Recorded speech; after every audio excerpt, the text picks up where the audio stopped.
Hello नमस्कार दोस्तों, मैं मूलचंद प्रजापति एक बार पुनः आपका हमारे इस YouTube प्लेटफॉर्म मिशन उत्कर्ष पे आप सभी दोस्तों का हार्दिक स्वागत, हार्दिक अभिनंदन करता हूं।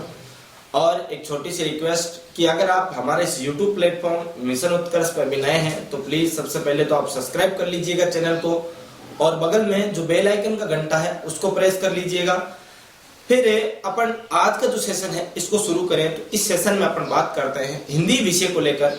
और हिंदी विषय में अपना जो टॉपिक चल रहा था वो अपन स्वरों के वर्गीकरण की ओर अपन चर्चा कर रहे थे, और जिसमें अपन बात कर रहे थे मुखा आकृति के आधार पर स्वरों का वर्गीकरण। यहाँ तक अपन ने लास्ट टाइम बात कर ली थी। और आज अपना जो हिंदी भाषा में व्याकरण का जो सामान्य परिचय चल रहा है इसमें छठा जो पार्ट है उसको लेकर अपन चर्चा करेंगे। 5 पार्ट अभी तक अपने अपलोड हो चुके हैं।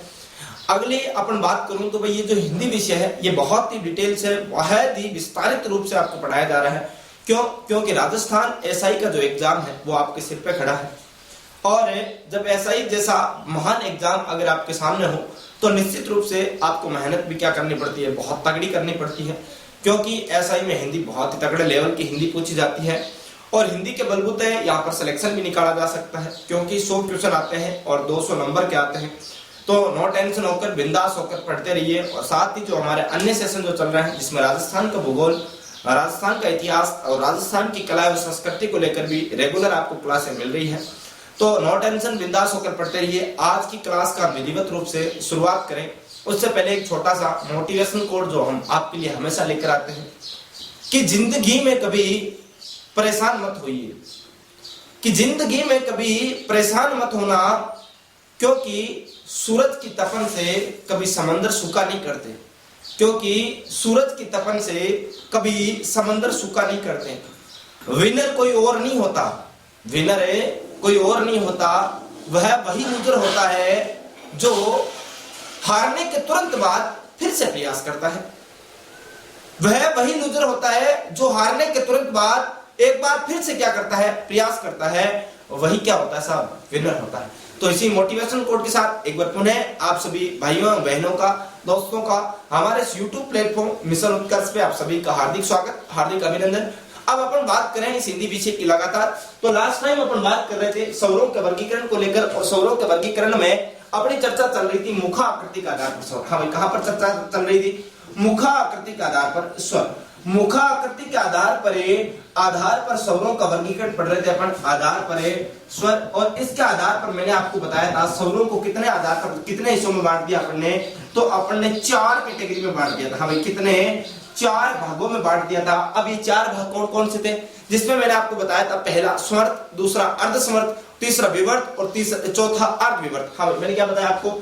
एक तो बताया था समर्थ स्वर, और दूसरा मैंने आपको बताया था अर्ध समर्थ स्वर। भाई क्या? अर्ध समर्थ स्वर। और तीसरा मैंने आपको बताया था विवर्त स्वर। हाँ भाई, क्या बताया? विवर्त स्वर। और चौथा जो बताया था वो बताया था अर्ध विवर्त स्वर। हाँ भाई, क्या बताया था? अर्ध विवर्त स्वर। ये 4 कैटेगरी अपन ने पढ़ी थी। इसमें मैंने आपको बताया था कि ये जो विवर्त होता है, विवर्त का मतलब क्या होता है? विवर्त का मतलब ही होता है खुला हुआ। हाँ भाई, विवर्त का मतलब क्या होता है? खुला हुआ। यानी कि जहां पर मुख सर्वाधिक खुला रहता है क्या कहलाता है? विवर्त कहलाता है। तो मैं यूं कह सकता हूं विवर्त के अंदर अपना सर्वाधिक मुख कौन से स्वरों को तरंग खुलेगा? तो आ अपन जब बोलेंगे आ तो अपना मुख क्या होगा? सर्वाधिक खुलेगा। फिर मैंने कहा भाई विवर्त में सर्वाधिक खुला तो अर्ध विवर्त में इसका आधा खुलेगा। तो आ का आधा क्या हो गया? ए।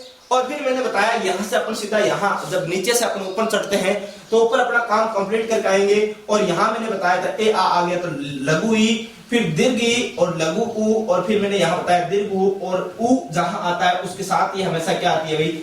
री आती है। तो लघु ई, दीर्घ ई और लघु उ और दीर्घ उ और री, यहां पर अपन ने चर्चा की। और समर्थ का मतलब क्या होता है? समर्थ का मतलब है जहां जो मुख है वो वर्त के समान क्या रहता हो? बंद सा रहता हो, क्या कहलाएगा? समर्थ स्वर। और अर्ध समर्थ यानी जहां पर मुख तो बंद सा ही रहता है, लेकिन समर्थ स्वरों की तुलना में क्या रहता है? आधा बंद सा रहता है, थोड़ा ज्यादा। समर्थ स्वरों की तुलना में थोड़ा ज्यादा क्या रहता हो? खुला रहता हो। तो यहाँ पर री तक आगे तो यहाँ क्या आएगा? ए आएगा। जब यहाँ ए आ गया तो यहाँ क्या आएगा? आई आएगा। फिर यहाँ जब ओ लिख दिया तो यहाँ क्या लिखेंगे? औ लिखेंगे। इस प्रकार अपने यहाँ पर स्वरों को क्या कर दिया? मुखा आकृति के आधार पर क्या किया था? वर्गीकरण क्या था और ये चर्चा अपन लास्ट क्लास में क्या कर रहे कर चुके हैं। अब अपन बात करेंगे आज के सेशन की आगे अलग अलग स्वरों की बात करेंगे। जैसे समर्थ की अलग से चर्चा करेंगे, अर्ध स्वर की अलग से करेंगे, विवर्त की अलग से करेंगे, फिर अर्ध विवर्त की अपन क्या करेंगे अलग से चर्चाएं करेंगे। तो आप पहले हेडिंग डाल लीजिए समर्थ स्वर। हमें किसके बारे में हेडिंग डाल लो, समर्थ स्वर क्या होते हैं इनकी हेडिंग डाल लो आप। तो हमें चर्चा करते हैं समर्थ स्वर की। नंबर 1 जो स्वर अपन को आज पढ़ना है समर्थ स्वर। समर्थ स्वर की मैंने आपके सामने जब मैंने परिभाषा आपको बताई थी कि जिनके उच्चारण में मुख क्या रहता हो, वही मुख वर्त के समान बंद सा रहता हो, अर्थात सबसे कम खुलता हो, क्या कहलाता है, समर्थ स्वर कहलाता है। तो आप लिख सकते हो वह स्वर जिनके उच्चारण में, आप लिख सकते हो वह स्वर जिनके उच्चारण में, वह स्वर है जिनके उच्चारण में, जिनके उच्चारण में मुख्य वर्त के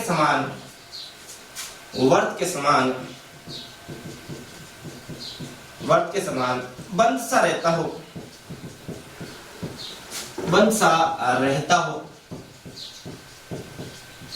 अर्थात मुख सबसे कम खुलता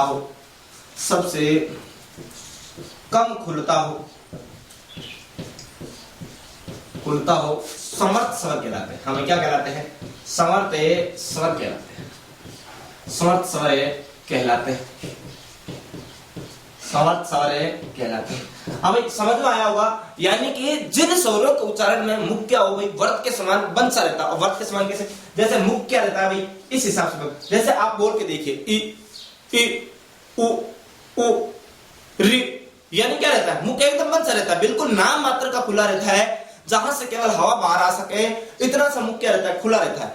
यानी कि जहां वर्त के समान मुख क्या रहता हो, बंद रहता हो, या फिर सर्वाधिक या कह सकते हो सबसे अधिक जहां मुख क्या खुला लिख दिए, क्या सबसे कम खुलता हो, क्या कहलाते हैं, समर्थ स्वर कहलाते हैं। अब जैसे कौन कौन से हैं तो वो आप नोट कर लीजिए। जैसे मैंने अभी आपको बताया था क्या, लघु ई, दीर्घ ई, लघु उ, दीर्घ उ, और क्या बताया, जहां उ आता है वहां हमेशा क्या आता है, साथ में री आता है। ये तो आपको बहुत अच्छे से पता भी होगा।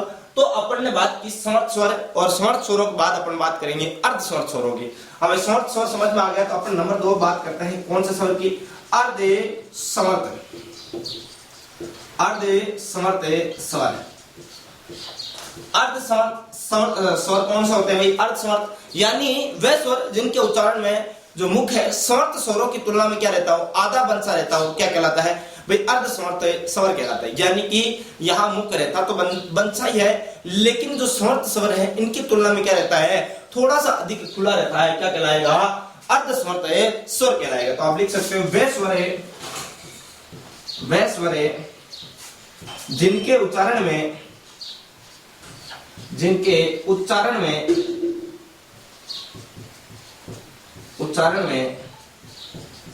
मुख, जिनके उच्चारण में जो मुख है वो समर्थ स्वरों की तुलना में क्या कम बंद सा रहता है। समर्थ स्वरों की तुलना में आधा बंद सा रहता है। मुख समर्थ स्वरों की तुलना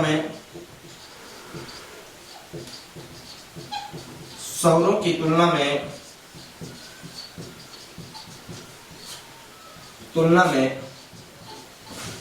आधा बंद सा रहता है, आधा बंद सा रहता है, क्या कहलाता है, अर्ध समर्थ स्वर कहलाते हैं। हमें क्या कहलाते हैं, अर्ध समर्थ स्वर कहलाते हैं।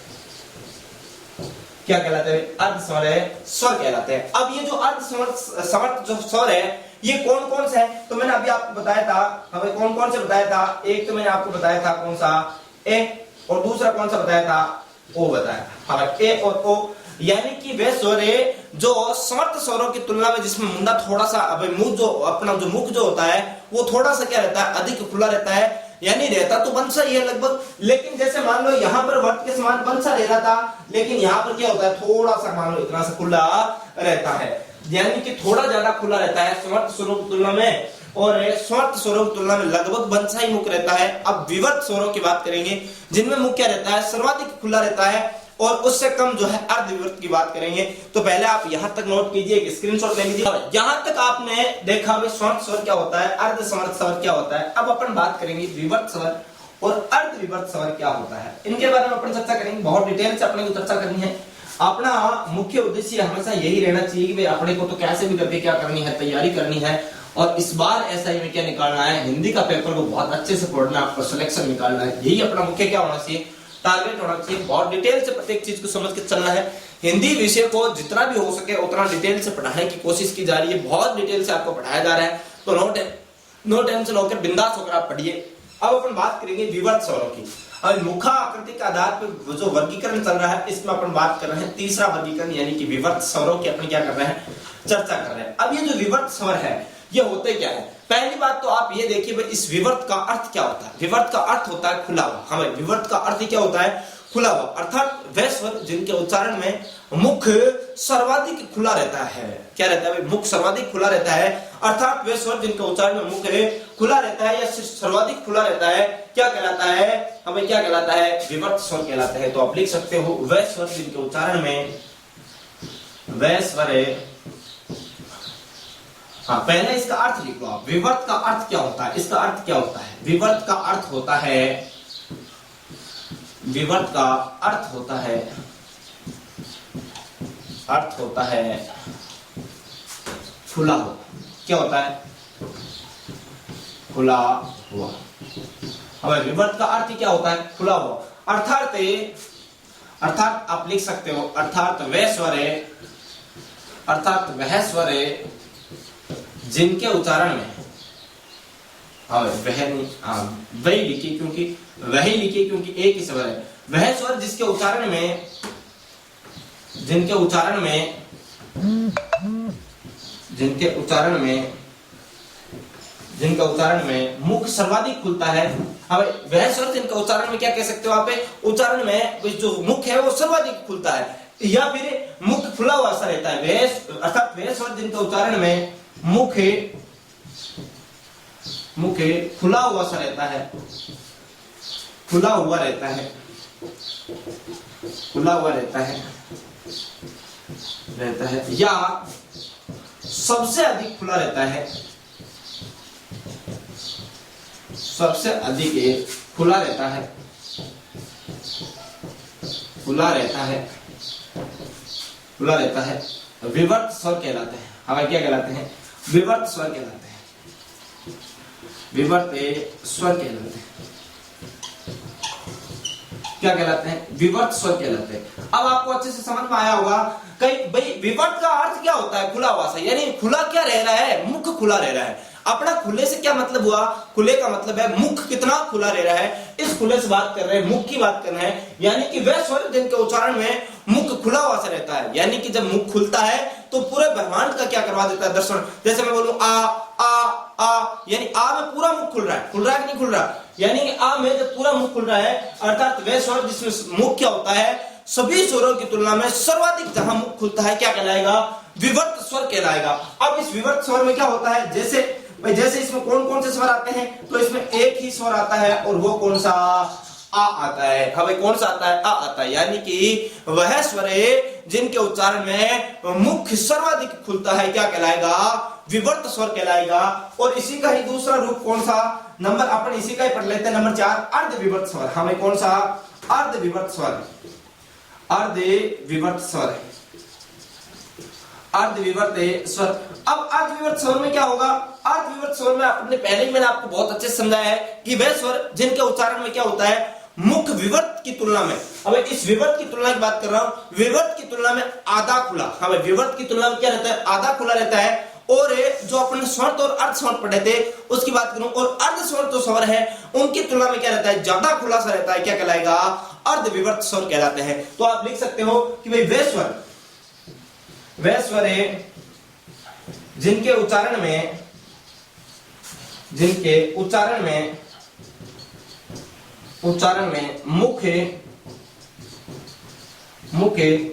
विवर्त स्वरों की तुलना में,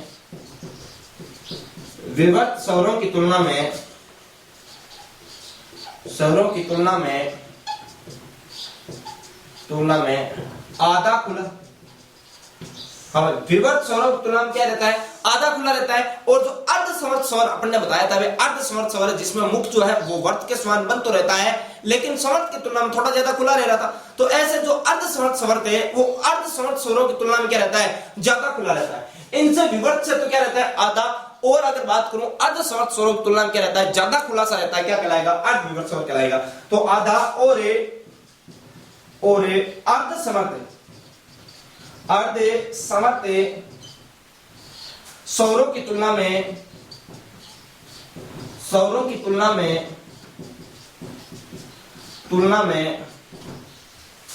ज्यादा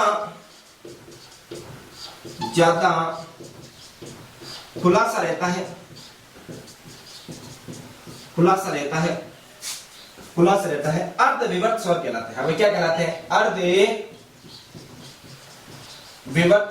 स्वर कहलाते हैं, अर्धविवर्त स्वर कहलाते हैं। अब देखो अर्धविवर्त स्वर अपन ने परिभाषा क्या देखी कि भाई वह स्वर है जिनके उच्चारण में मुख्य विवर्त स्वरों की तुलना में क्या खुलता हो, आधा खुलता हो। अब आधा कैसे, विवर्त स्वर अपन ने देखा, विवर्त स्वर में कौन सा है, आ है।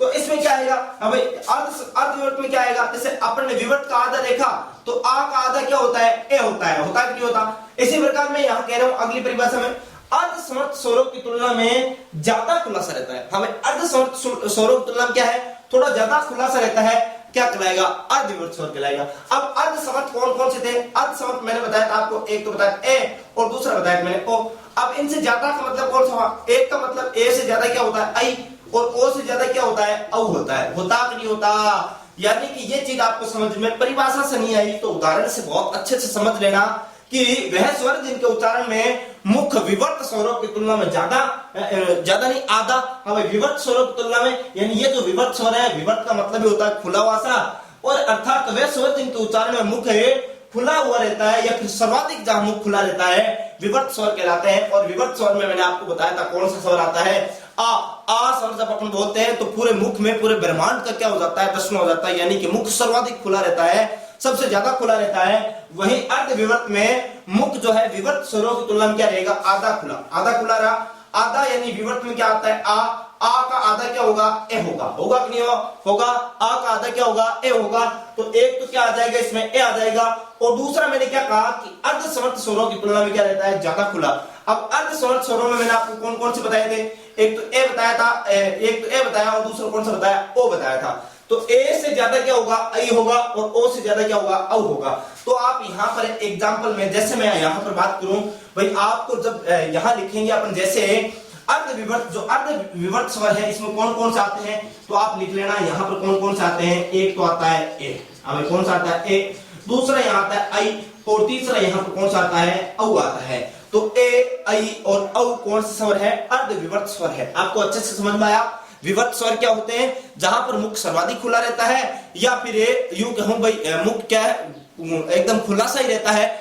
कौन सा स्वर है, विवर्त स्वर। क्योंकि विवर्त का मतलब ही क्या होता है, विवर्त का मतलब ही होता है खुला हुआ, विवर्त का मतलब क्या होता है, खुला हुआ।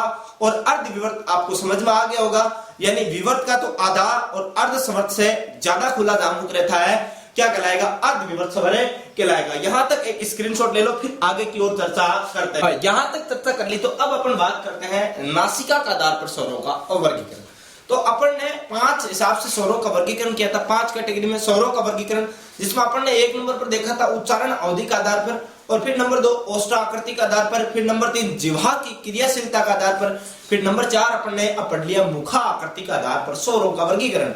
अब अपन बात करेंगे नासिका का आधार पर स्वरों का वर्गीकरण, और स्वरों का वर्गीकरण जो है अंतिम रूप से अपन विधिवत रूप से क्या कर लेते हैं, कंप्लीट कर लेते हैं। तो अब अपन बात करते हैं किसकी, नासिका का आधार पर स्वरों का वर्गीकरण। और नासिका का आधार पर स्वरों का वर्गीकरण 2 हिस्सों में किया गया है।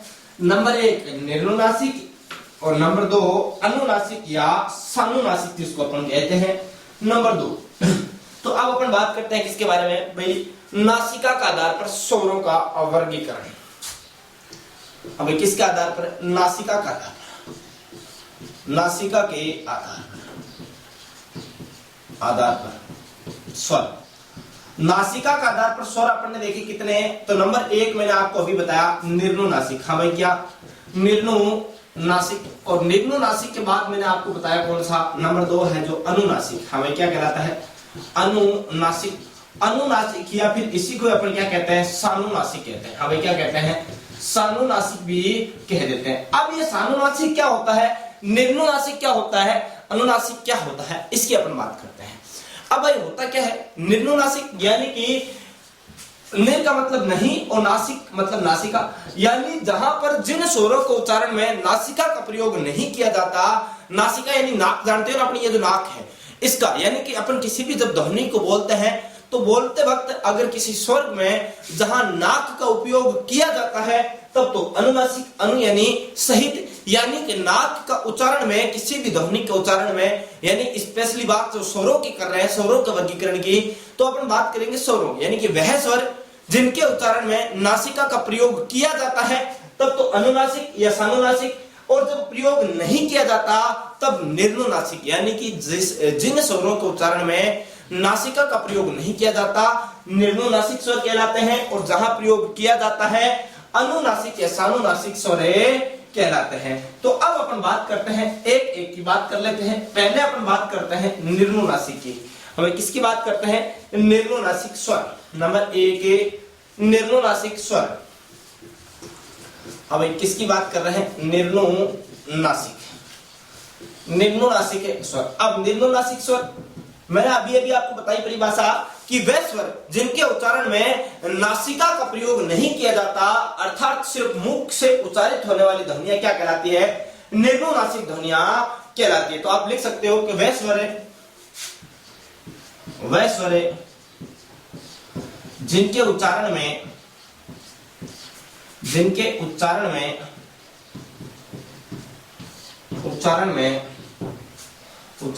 नासिका का प्रयोग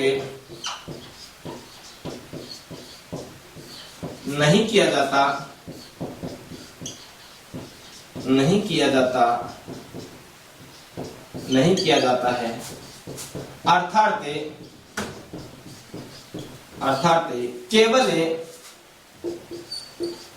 अर्थात केवल मुख से उच्चारित होने वाली ध्वनियां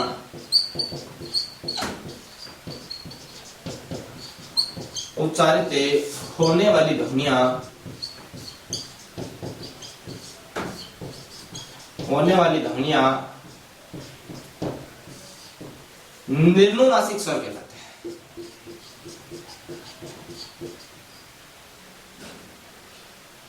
अब क्या कहलाते हैं, निर्णुनासिक स्वर कहलाते हैं। अब ये निर्णुनासिक स्वर होते कौन कौन से हैं, जैसे मैं आपके सामने एक वर्ड लिख रहा हूं, सभी स्वर। हमें क्या होते हैं, अब सभी स्वर, अब स्वर कितने होते हैं, स्वर 11 होते हैं। आप सभी को पता है, ए आ ई उ री ए ऐ ओ औ, ये 11 क्या होते हैं, अपने स्वर होते हैं। ये 11 के 11 स्वर कैसे होते हैं, निर्णुनासिक होते हैं, यानी कि जिनके उच्चारण में नासिका का बिल्कुल भी प्रयोग नहीं किया जाता, क्या कहलाते हैं, निर्णुनासिक स्वर कहलाते हैं।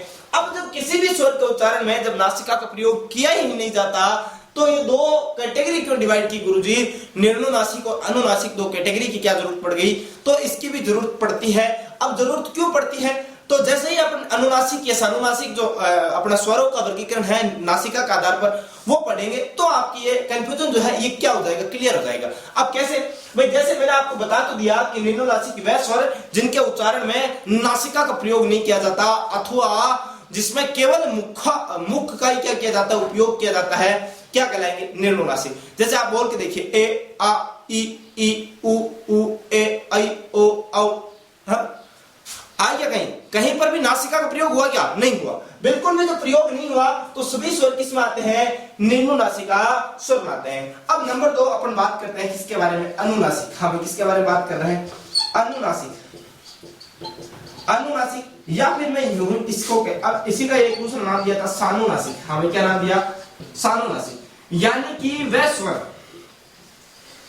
स्वर जिनके उच्चारण में नासिका का प्रयोग किया जाता है अर्थात मुख के साथ साथ नासिका से भी उच्चारित होने वाली ध्वनियां क्या कहलाती है, अनुनासिके या फिर सानुनासिके कहलाती है। तो आप लिख सकते हो कि क्या लिखोगे भाई कि वह स्वर जिनके उच्चारण में नासिका का प्रयोग किया जाता है। तो लिख सकते हो कि वह स्वर जिनके उच्चारण में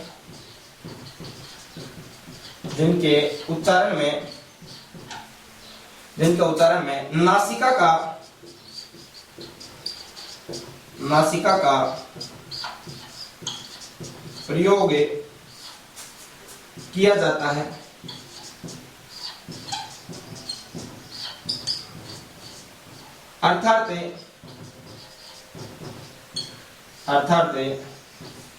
है, अर्थात मुख के साथ साथ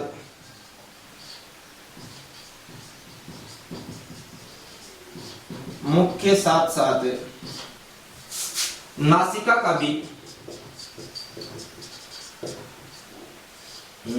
का भी प्रयोग किया जाता है।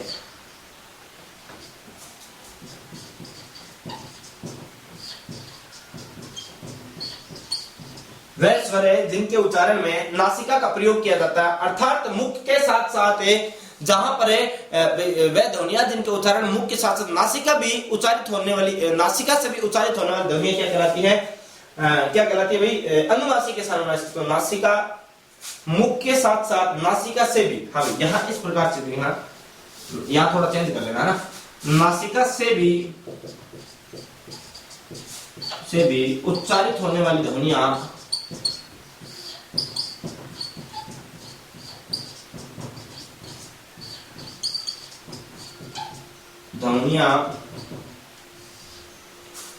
निर्नुनासिक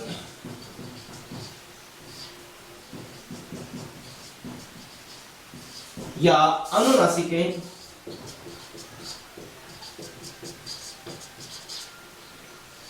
कहलाती है। क्या कहलाती है भाई, या तो निर्नुनासिक कहलाती है या क्या कहलाती है, अनुनासिक कहलाती है। अब इसमें कौन कौन से स्वर आते हैं, मुख्य बात तो यही है। अब इसमें सभी स्वर आते हैं, कैसे, जैसे मैं लिखूं ए आ ई दीर्घी उ उ, फिर मैंने क्या लिखा री, फिर मैंने क्या लिखा ए, फिर मैंने लिखा आई, फिर मैंने लिखा ओ, और क्या लिख दिया औ लिख दिया।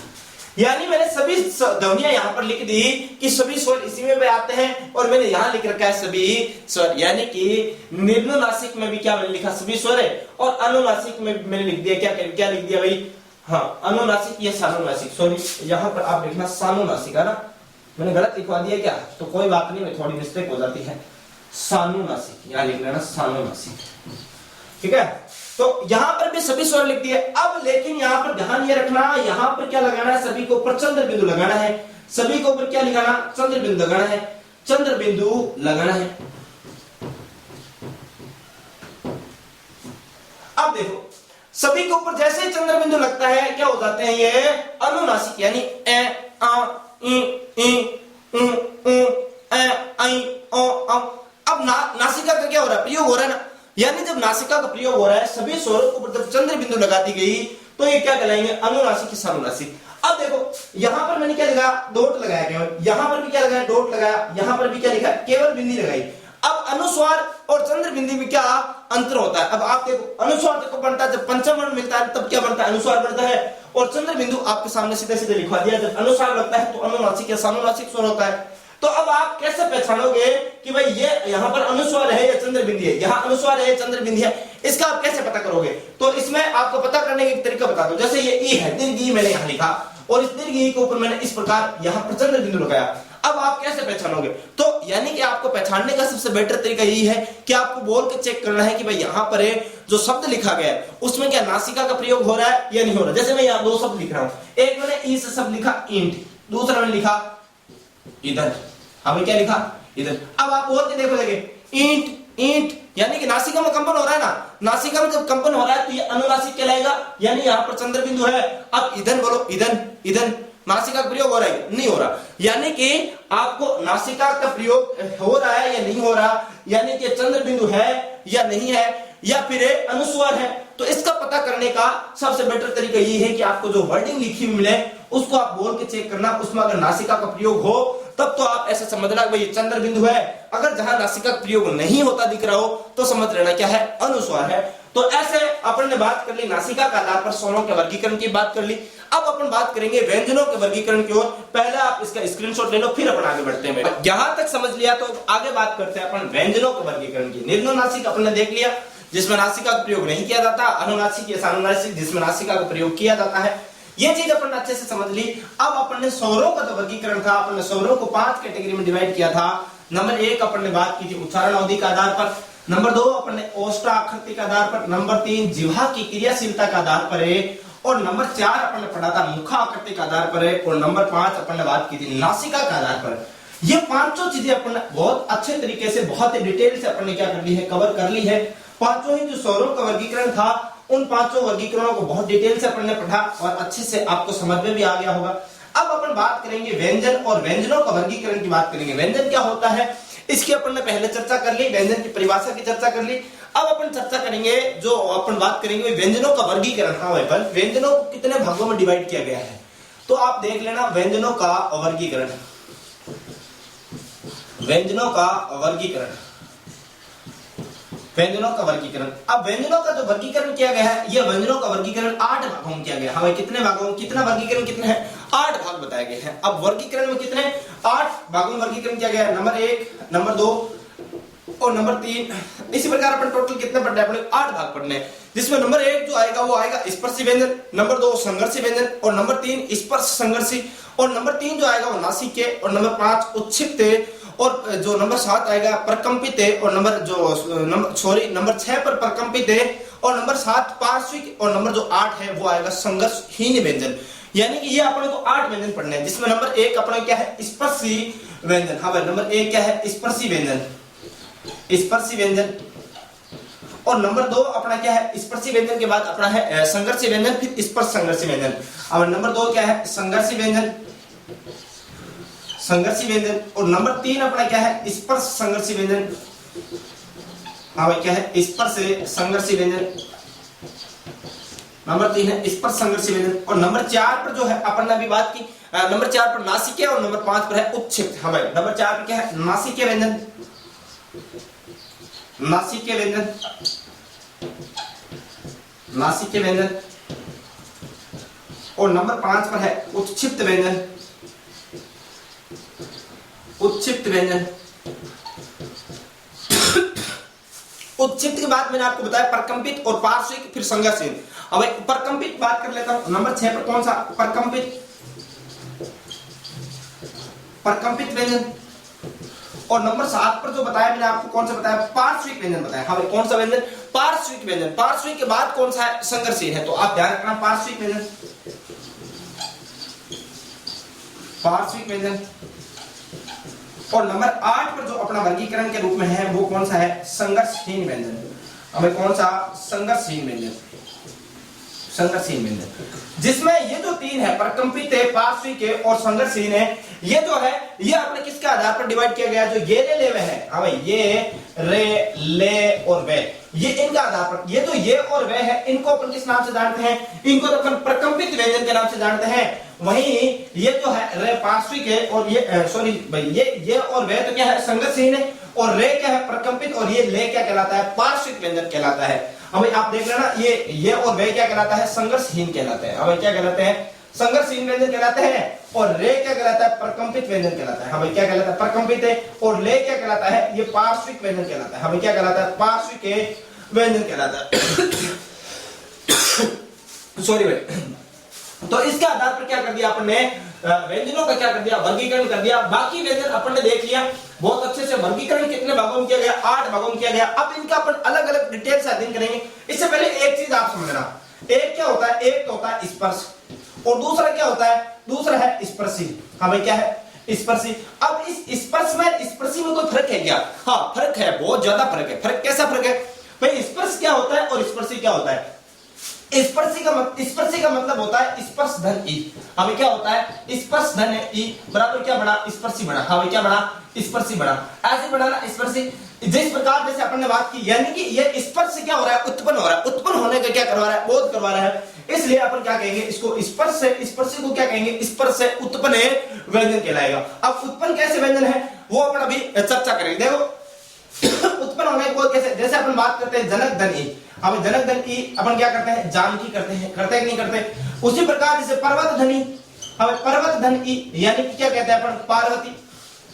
हमें जैसे जनक की पुत्री क्या कहलाई, जानकी कहलाई, वैसे पर्वत से उत्पन्न क्या कहलाई, पार्वती कहलाई। यानी कि ये क्या करवा रहे हैं, उत्पन्न होने का बोध करवा रहे हैं। अब उत्पन्न होने के बोध का मतलब क्या हुआ, जैसे मैं यहाँ कहूँ स्पर्शी व्यंजन कितने होते हैं और स्पर्श व्यंजन कितने होते हैं। अब इसमें आपको फर्क समझ में आएगा। देखना मैंने यहाँ एक तो लिखा स्पर्शी व्यंजन और एक स्पर्श व्यंजन। अब इसको बहुत सारे विद्वान क्या बताते हैं, एक ही चीज बताते हैं। क्या बताते हैं, एक ही चीज बताते हैं, एक ही चीज बताते हैं। इसका मतलब तो ये चीज क्या हो गया, गलत हो गया। स्पर्शी यानी स्पर्श से ही उत्पन्न व्यंजन क्या कहलाएंगे, स्पर्शी व्यंजन। इसी प्रकार स्पर्श की बात करूंगा, हमें स्पर्श और स्पर्शी, जैसे मैं यहाँ लिखूं स्पर्श। अब स्पर्श जो व्यंजन है, स्पर्श व्यंजन टोटल कितने होते हैं, 25 होते हैं। इनमें से स्पर्शी जो व्यंजन होते हैं वो कितने होते हैं, स्पर्शी व्यंजन होते हैं 16 व्यंजन होते हैं। हाँ भाई कितने होते हैं, 16। अब 25 कौन से होते हैं, जैसे मैंने आपको बताया था के से लेके मैं तक। हाँ भाई के से मैं तक। हाँ मैंने पहले ही इसकी चर्चा कर चुका हूं स्पर्श व्यंजन की, यानी के से लेके मैं तक के जो व्यंजन होते हैं वो क्या कहलाते हैं, स्पर्शी व्यंजन कहलाते हैं। अब इसमें स्पर्श व्यंजन कहलाते हैं। अब इसमें से स्पर्शी व्यंजन में कितने आते हैं, 16 आते हैं। अब 16 कैसे, इनका वर्गीकरण कैसे किया गया है, इन 25 का वर्गीकरण कैसे बात करूं, जैसे नंबर 1 स्पर्शी, नंबर 2 में बात करूं नासिके। अब जैसे अपन बात की यहाँ पर अभी अपन चर्चा की थी, एक मिनट सॉरी थोड़ी सी राइटिंग इश्यू आ रहा है।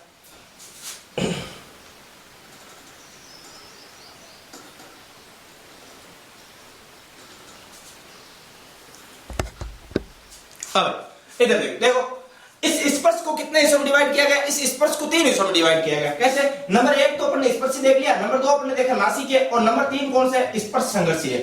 हमें कौन से, स्पर्श से संघर्षी। ये देखो यहाँ पर लिख रखा है, ये देखो स्पर्शी के बाद स्पर्श संघर्षी और फिर कौन सा, नासिके। इनको अपन ने 3 हिस्सों, इसी 25 को डिवाइड किया है। अब वो कैसे भाई, इस स्पर्शी में 16 कौन कौन से आते हैं, जैसे मैं यहाँ पर लिखूं के, खे, गे और गे, हो गया। यहां टे वाली लाइन बिल्कुल गायब रहती है। फिर उसके बाद क्या आता है, टे वाली। अब टे, ठे, डे, ढे, ते, थे, दे, धे, फिर कौन सा, पे, थे, बे और भे। यानी कि टोटल कितने हो गए, 4, 4, 8, 4, 12, 4, 16। स्पर्शी व्यंजन कितने हुए, 16। स्पर्श में टोटल कितने हैं, 25 के से लेके मैं तक। अब इसमें नासिके से जैसे यहाँ के की बात करूं, अड़ा, या, अणे, ने, हाँ और ये मैं, यानी कि इसमें कितने आ गए, 5 आ गए। अब स्पर्श संघर्षी में कौन से आएंगे, स्पर्श संघर्षी में 4 आते हैं। हाँ कौन कितना आते हैं, 4 आते हैं। स्पर्श भी हो और क्या हो, संघर्ष भी करना पड़े। और ऐसे व्यंजन कौन कौन से है, तो ये अपन बात करते हैं चे, छे, जे, जे, ये 4 क्या कहलाते हैं, स्पर्श संघर्षी कहलाता है। तो ये चीज बहुत डिटेल से आपको समझ में आई होगी, स्पर्श और स्पर्श। अब बहुत सारे विद्वान इन चीजों को उल्टा कर देते हैं, स्पर्शी को 25 बता देते हैं, स्पर्श को 16 बता देते हैं। तो ये आपको बहुत डिटेल से चीजें ध्यान रखनी है। अब जैसे आपसे बहुत बार क्वेश्चन पूछ ले भाई, निम्न में से स्पर्शी व्यंजन है, हाँ भाई निम्न में से स्पर्शी व्यंजन नहीं है, निम्न में से स्पर्शी व्यंजन नहीं है। अब मैं आपको ऑप्शन दूं यहाँ पर, हाँ भाई क्या दूं, एक दे दूं, के दे दूं, एक थे दे दूं, एक मैंने यहाँ पर के थे दे दिया, एक मैंने ठे दे दिया, और एक मैंने यहाँ पर 6 दे दिया। मान लो क्या दे दिया, 6 दे दिया। अब इसमें से आपसे पूछ ले स्पर्शी व्यंजन नहीं है, तो आपका उत्तर क्या होगा, 6 होगा। वही मैं आपसे पूछ लूं भाई स्पर्श संघर्षी नहीं है, हाँ भाई, हाँ निम्न में से स्पर्श से संघर्षी व्यंजन है। हाँ भाई क्या पूछूं, स्पर्श से संघर्षी व्यंजन है, स्पर्श संघर्षी व्यंजन है, और यही आपके सामने ऑप्शन हो, तो आपको स्पर्श संघर्षी कौन सा होगा, 6 होगा। यानी आपको यह चीज बहुत डिटेल से समझ में आई होगी कि भाई स्पर्शी क्या होता है और स्पर्श संघर्षी क्या होता है। अब यह चीज आपको बहुत डिटेल से समझनी भी है, और पहले आप यहां तक क्या कीजिए, एक बार यहां तक नोट कीजिए, फिर अपन अलग अलग चीजों की क्या करते हैं, चर्चा करते हैं।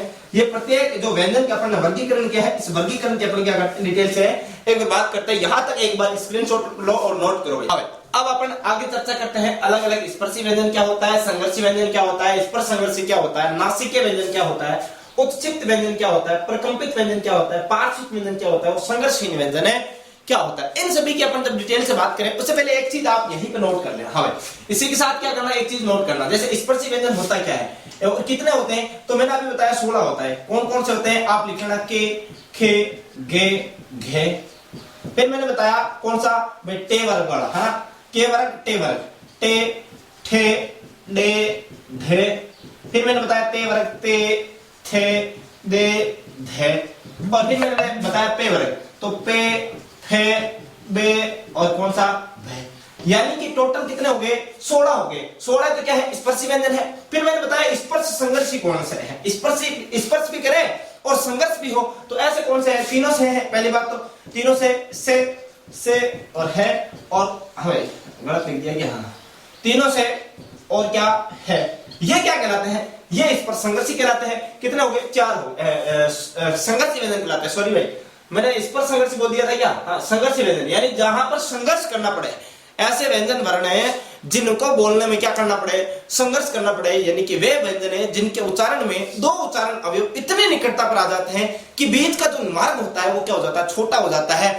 यानी कि इनको उष्म वर्ण भी कहते हैं और संघर्षी व्यंजन भी कहते हैं। यानी कि से और है, यानी तीनों से और है किस में आते हैं, संघर्षी व्यंजन में आते हैं। तो अब स्पर्श संघर्षी में कौन सा आते हैं, तो स्पर्श संघर्षी मैंने अभी आपको बताया था कौन सा, सॉरी भाई, स्पर्श संघर्षी में कौन सा आता है, तो मैंने आपको बताया था बताया था ना। हाँ भाई, इसी की बात कर रहा हूं, ये नासिक में आएंगे क्या, हाँ, स्पर्श संघर्षी में अभी बताया था आपको, चे, छे, जे और झे, ये क्या कहलाएंगे, स्पर्श संघर्षी कहलाएंगे। वही नासिके की बात करूं तो यहाँ पर अड़े, इया, अड़ा, मैं, हाँ ये क्या कहलाएंगे, ये आपके क्या कहलाएंगे, अड़े, अड़ा, इया, ने और मैं।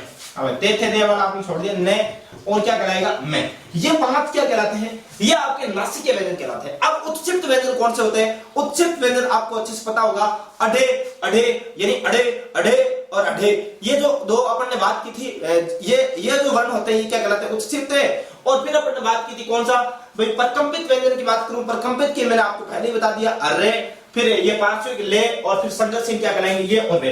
तो आप यहां पर लिख सकते हो उत्क्षिप्त व्यंजन में क्या, अढ़े, यानी कि डे के नीचे जब ये बिंदी लग जाए क्या कहलाएगा, अढ़े। फिर अपन ने बात की ढे, और ढे के नीचे जब बिंदी लग जाए क्या कहलाएगा, अढ़े, अढ़े, अढ़े, यानी अढ़े, अढ़े, अढ़े, अढ़े। ये क्या कहलाता है, उत्क्षिप्त व्यंजन कहलाता है। भाई प्रकंपित व्यंजन अभी मैंने आपको बताया था, ये जो बाकी के हैं ये रे लेवे से बड़े हैं, तो यहाँ पर प्रकंपित व्यंजन में रे तो क्या आएगा प्रकंपित में, और ले क्या आएगा पार्श्विक में, और ये और वे क्या कहलाते हैं, संघर्षहीन व्यंजन कहलाते हैं। तो ये आपको एक बार डिटेल से आप नोट कर लो। फिर अपन आगे बात करते हैं भाई स्पर्शी जो व्यंजन है इसकी परिभाषा की बात करते हैं। फिर अपन बात करेंगे किसकी, संघर्षी व्यंजन की परिभाषा की बात करूंगा। एक बार स्क्रीनशॉट ले लो, मैं साइड में खड़ा हूं, या फिर नोट कर लो आराम से।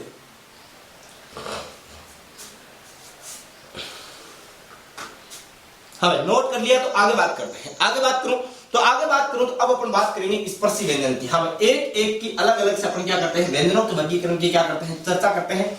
तो इस चर्चा में आप शामिल रहिए और लगातार आप नोट्स बनाते हुए चलिए, क्योंकि राजस्थान एसआई का एग्जाम आपके सिर पे खड़ा है, जहां पर हिंदी सब्जेक्ट क्या है, अति महत्वपूर्ण सब्जेक्ट है। तो आप हेडिंग डाल लेना नंबर 1 स्पर्शी व्यंजन। हमें क्या बात कर रहे हैं अपन, स्पर्शी व्यंजन की। अब स्पर्शी व्यंजन होता क्या है, पहली बात तो यही कि भाई इसकी परिभाषा आप ये देखो कि स्पर्शी व्यंजन क्या होता है। तो यानी कि वे व्यंजन जिनके उच्चारण में विभिन्न उच्चारण अवयवों को स्पर्श किया जाता है, स्पर्शी व्यंजन कहलाता है। क्या कहलाता है भाई, कि वे व्यंजन वर्ण जिनके उच्चारण में विभिन्न जो उच्चारण अवयव होते हैं, अवयव का मतलब जैसे अपन कंठ, मूर्धा, तालु, दंत, ये सभी औष्ठ, ये सभी क्या है, ये उच्चारण अवयव है। इन उच्चारण अवयवों का जहां स्पर्श हो क्या कहलाएगा, स्पर्शी व्यंजन कहलाएगा। तो आप लिख सकते हो वे व्यंजन जिनके उच्चारण में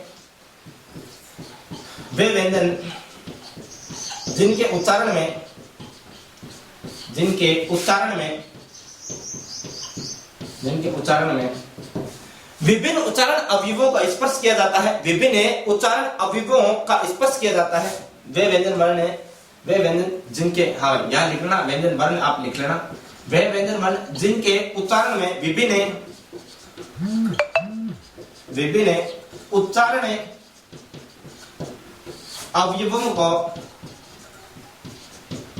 अवयवों का स्पर्श किया जाता है, स्पर्श किया जाता है, स्पर्श किया जाता है, स्पर्शी व्यंजन कहलाते हैं। हमें क्या कहलाते हैं? स्पर्शी व्यंजन कहलाते हैं।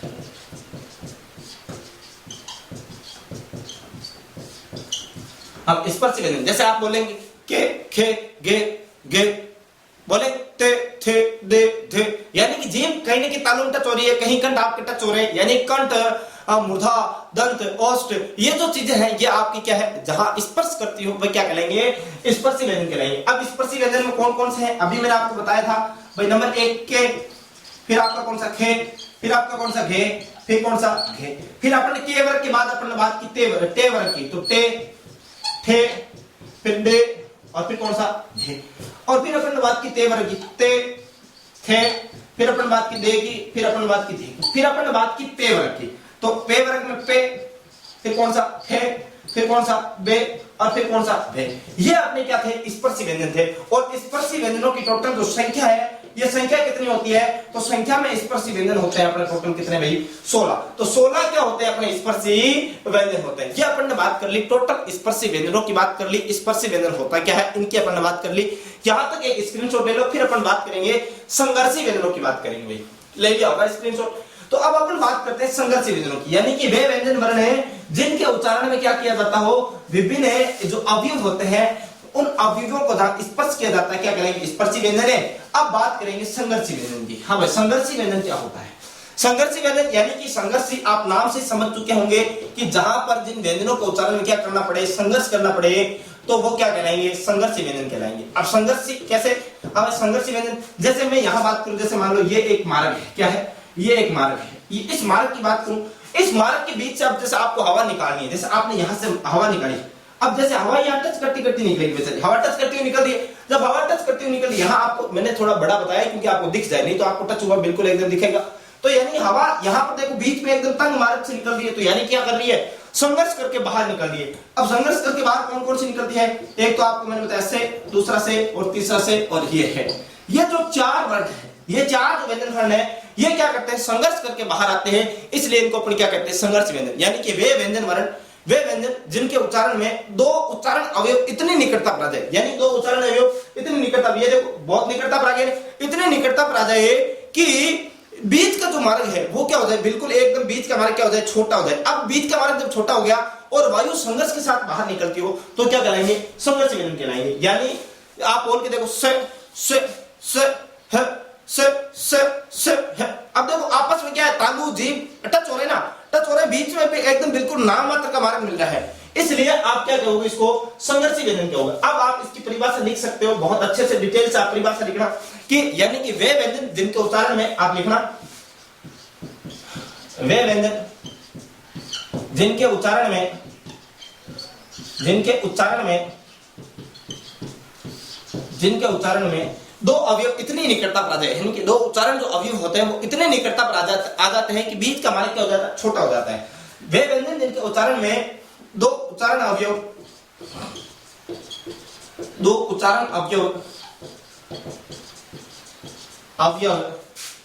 इतनी निकटता पर आ जाए, निकटता पर आ जाए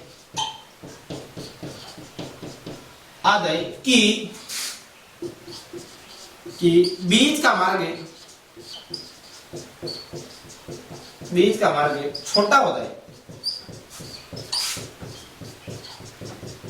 बीच का मार्ग क्या हो जाए? छोटा हो जाए। क्या कहलाएंगे? जब बीच का मार्ग छोटा हो जाता है और बीच का मार्ग छोटा हो जाता है और वायु को निकलने में क्या संघर्ष के साथ, वायु संघर्ष के साथ छोटा हो जाता है, छोटा हो जाता है और वायु संघर्ष के साथ बाहर निकलती हो, संघर्ष के साथ